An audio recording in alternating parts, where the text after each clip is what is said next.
he going to push that passed pawn?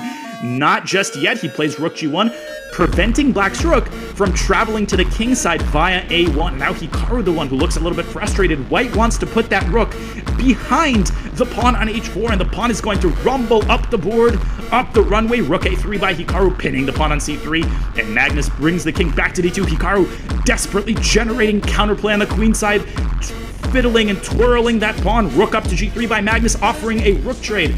Who benefits in the event of that rook trade? I think it was white. Now the rook gets behind the pawn, but Hikaru is in time to stop the pawn with his king.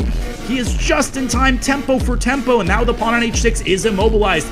And I think the game is very likely to fizzle out into a draw. Rook to a6, winning the pawn on h6. Magnus wins the pawn on b4, and now the sides only have 2 pawns left, and they're about to have 1 pawn left.